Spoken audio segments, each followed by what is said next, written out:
بسم اللہ الرحمن الرحیم۔ روزنامہ الفضل انٹرنیشنل، سوموار 12 فروری 2024۔ الفضل ڈائجسٹ، مرتبہ محمود احمد ملک۔ اس کالم میں ان اخبارات و رسائل سے اہم و دلچسپ مضامین کا خلاصہ پیش کیا جاتا ہے جو دنیا کے کسی بھی حصے میں جماعت احمدیہ یا ذیلی تنظیموں کے زیر انتظام شائع کیے جاتے ہیں۔ حضرت خلیفۃ المسیح ثانی رضی اللہ عنہ کا تعلق باللہ۔ سیدنا حضرت مسلم موعود رضی اللہ عنہ کے تعلق باللہ کے بارے میں مکرمہ ریحانہ گل صاحبہ کا ایک مختصر مضمون لجنہ مائلہ جرمنی کے رسالہ خدیجہ برائے 2013 نمبر 1 کی زینت ہے، جس میں وہ اپنی ممانی محترمہ معراج سلطانہ صاحبہ کی یادوں کے حوالے سے ایک خوبصورت روایت بیان کرتی ہیں جو ایک اعجازی نشان بھی ہے۔ مکرمہ معراج سلطانہ صاحبہ بیان کرتی ہیں کہ میری ساس محترمہ غلام فاطمہ صاحبہ چونکہ آپا عزیزہ صاحبہ حرم حضرت خلیفۃ المسیح ثانی رضی اللہ عنہ کے بالکل ساتھ والے گھر میں رہتی تھیں، اس لیے جب حضرت خلیفۃ المسیح ثانی رضی اللہ عنہ کی باری ان کے ہاں ہوتی تو میری ساس صاحبہ بھی خدمت کے لیے وہاں چلی جاتی۔ ایک دفعہ وہ مجھے بھی ساتھ لے گئیں۔ جب کھانا کھانے کا وقت ہوا تو آپا عزیزہ صاحبہ نے کہا کہ جاؤ حضور کے ہاتھ دھلواؤ۔ چنانچہ میں نے یہ سعادت حاصل کی۔ پھر زمین پر دسترخوان بچھایا گیا، کھانا کھانے بیٹھے تو آپا عزیزہ صاحبہ نے کہا تم بھی آ جاؤ۔ اس طرح مجھے بھی اسی دسترخوان پر بیٹھنے کی سعادت حاصل ہوئی۔ آپا عزیزہ صاحبہ نے مجھے اشارہ کیا کہ دعا کے لیے کہہ لو، لیکن میں شرم سے خاموش بیٹھی رہی۔ حضور نے دیکھ لیا اور دریافت فرمایا کہ کیا بات ہے، کیا اشارے ہو رہے ہیں؟ حضرت آپا جان نے کہا کہ حضور یہ دعا کے لیے کہہ رہی ہے۔ حضور نے مجھے مخاطب کر کے پوچھا کہ کیا دعا کروانی ہے؟ میں نے جلدی سے گھبرا کر کہا کہ حضور نیک بنوں اور دین کی خدمت کروں۔ آپا جان نے کہا کہ حضور اولاد کی دعا کے لیے بھی کہہ رہی ہے۔ حضور نے مجھ سے دریافت فرمایا کہ شادی کو کتنی دیر ہوئی ہے؟ میں نے کہا حضور 4 ماہ۔ آپ رضی اللہ عنہ نے تبسم فرمایا اور فرمایا لوگوں کے تو 12 14 سال گزر جاتے ہیں اور تم صرف 4 ماہ میں گھبرا گئی ہو۔ اس کے بعد بہت عرصہ گزر گیا۔ حضور رضی اللہ عنہ ہجرت کر کے پاکستان آ گئے اور ہم قادیان رہ گئے۔ کئی سال بعد میرے خاوند اور میں جب پاکستان آئے تو حضور رضی اللہ عنہ سے ملاقات کے لیے گئے۔ تب میں نے عرض کیا حضور پہلے تو میں نے اپنے منہ سے نہیں کہا تھا، اب میں اپنے منہ سے کہتی ہوں کہ اب تو 14 سال گزر گئے ہیں، آپ میرے لیے اولاد کی دعا کریں۔ حضور رضی اللہ عنہ نے فرمایا آپ کے 19 سال بعد اولاد ہوگی۔ چنانچہ حضور رضی اللہ عنہ کی دعا سے ہماری شادی کے ٹھیک 19 سال بعد جبکہ ہم امید ختم کر چکے تھے تو اللہ تعالیٰ نے ہمیں بیٹی سے نوازا۔ حضرت مسلم موعود رضی اللہ عنہ کی چند دل نشیں یادیں۔ سیدنا حضرت مسلم موعود رضی اللہ عنہ کی چند خوبصورت یادیں مکرم مبارک مصلح الدین احمد صاحب مرحوم سابق وکیل المال ثانی تحریک جدید روا کے قلم سے روزنامہ الفضل روا 14 مارچ 2014 میں شامل اشاعت ہیں۔ مکرم چودھری مبارک مصلح الدین صاحب رقم تراز ہیں کہ خاکسار کے نانا حضرت بابو الہی بخش صاحب رضی اللہ عنہ اسٹیشن ماسٹر اپنے خاندان میں اکیلے احمدی تھے اور برادری شدید مخالف تھی۔ 1917 میں وہ وفات پا گئے تو ان کی اہلیہ اپنی 2 بیٹیوں اور ایک بیٹے کے ہمراہ قادیان آ گئیں۔ تینوں بچوں کی عمریں 10 سے 14 سال کے درمیان تھیں۔ حضرت اماں جان رضی اللہ عنہ اور حضرت مسلم موعود رضی اللہ عنہ نے ان سے بہت شفقت کا سلوک کیا۔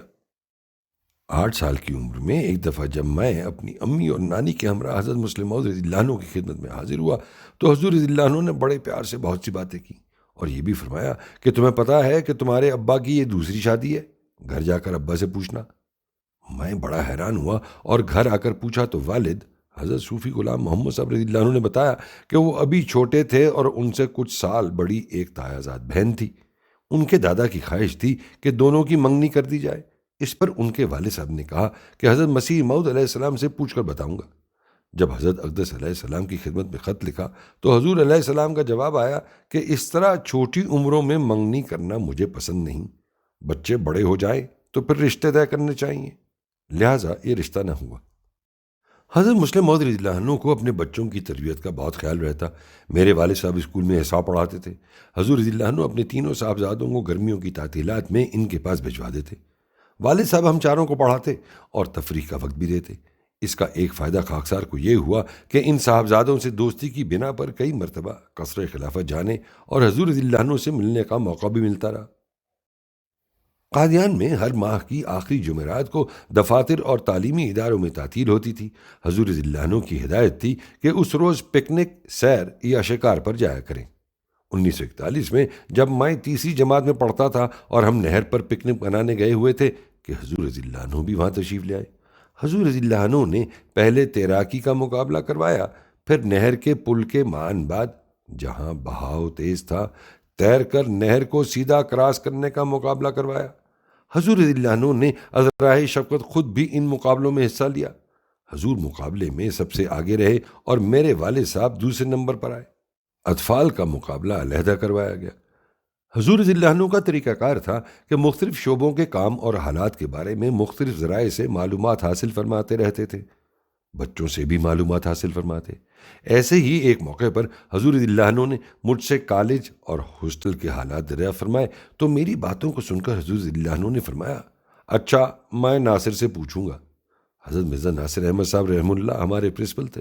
حضور رضی اللہ عنہ کی بات سن کر میں یکدم گھبرا گیا تو حضور رضی اللہ عنہ نے فرمایا، فکر نہ کرو، میں تمہارا نام لے کر نہیں پوچھوں گا۔ پھر خاکسار نے اپنی قبض کی تکلیف کا ذکر کیا تو فرمایا، نقش وامی کا 30 لے لیا کرو۔ جون 1953 میں فضل عمر انسٹیٹیوٹ کے افتتاح کے موقع پر خاکسار کو تلاوت کرنے کی سعادت ملی تو بعد میں حضور رضی اللہ عنہ نے وکیل التعلیم مکرم میاں عبد الرحیم احمد صاحب سے پوچھا کہ کیا یہ فضل عمر ریسرچ میں ہے؟ انہوں نے کہا کہ نہیں۔ فرمایا کہ تلاوت کے لیے بھی باہر سے آدمی تلاش کرنا پڑا۔ ستمبر 1956 میں جب میں ریاضی میں اور مکرم چودھری سمیع اللہ سیال صاحب شماریات میں MA کرنے کے بعد حضور رضی اللہ عنہ کی خدمت میں حاضر ہوئے تو حضور رضی اللہ عنہ نے فرمایا کہ مخالفین کہتے ہیں کہ خلیفہ کے ساتھ تو بڈھے بڈھے ہیں، اگر نوجوان سامنے آئے تو پھر وہ یہ اعتراض نہ کرے، بس تم ثابت کرو کہ جوان بھی سلسلے کے ساتھ ہیں۔ روا ابتدائی دور میں ملتان کمشنری میں شامل تھا۔ 1956 میں حضور رضی اللہ عنہ نے کمشنر ملتان کو روا آنے کی دعوت دی اور اس موقع پر سرکاری افسران اور علاقے کے معززین کو بھی مدعو فرمایا۔ اس تقریب کے انتظامات لجنہ ہال میں کیے گئے۔ حضور رضی اللہ عنہ نے میری ذمہ داری کیٹرنگ کے انتظام پر لگائی اور تفصیلی ہدایات دیں، مثلاً سینڈوچ کہاں سے اور کیسے بنوانے ہیں، اعلیٰ قسم کی پیسٹری کہاں سے ملے گی، مٹھائی کون کون سی اور کہاں سے لینی ہے، اور دیگر متفرق سامان کہاں سے لینا ہے۔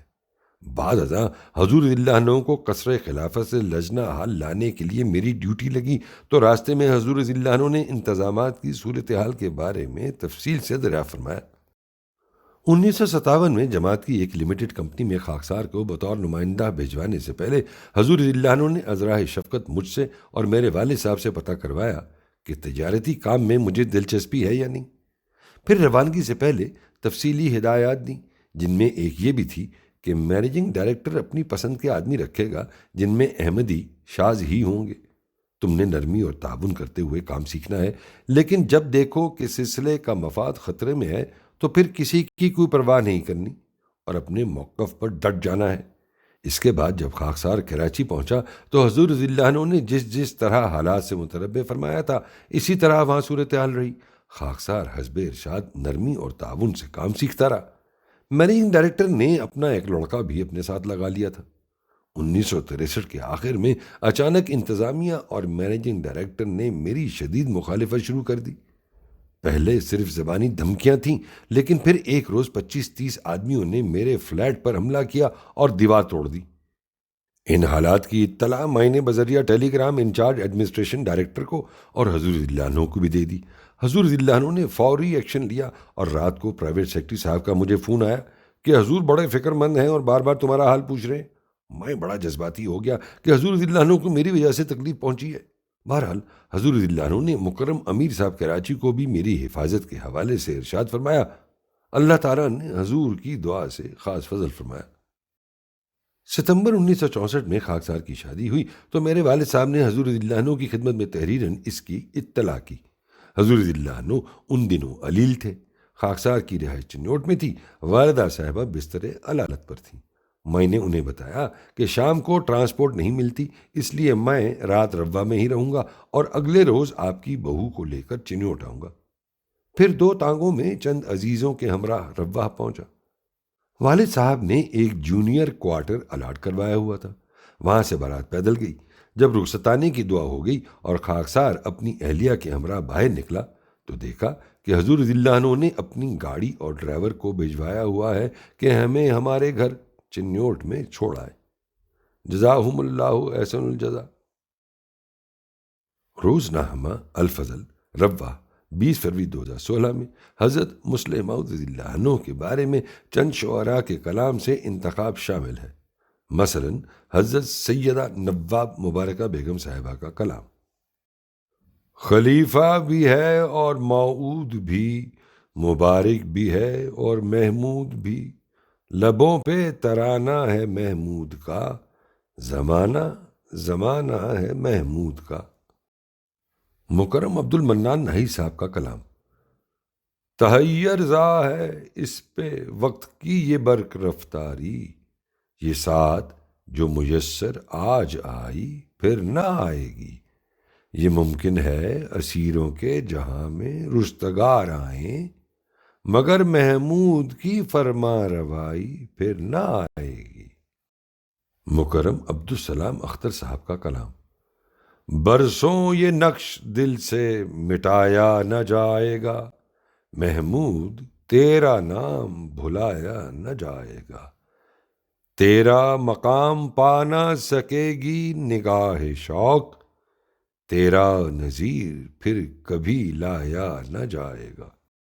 مکرم مولانا محمد صدیق صاحب امرتسری کا کلام: وہ جس کے سر پہ سدا ذل کردگار رہا، جو روز و شب غم ملت میں بے قرار رہا، ہر ایک کا محسن و ہمدرد و غم گسار رہا، علم نصیب اسیروں کا رشتگار رہا۔ مکرم چودھری فیض عالم خان صاحب کا کلام: وقت کی آنکھوں نے دیکھی تھی جو تصویر جمال، حسن و احسان کی وہی تصویر آ کر دیکھیے، مسلم موعود کی مدحت خود ایک اعجاز ہے، فیض کے اشعار کی تاثیر آ کر دیکھیے۔ صداقار ابن سعید۔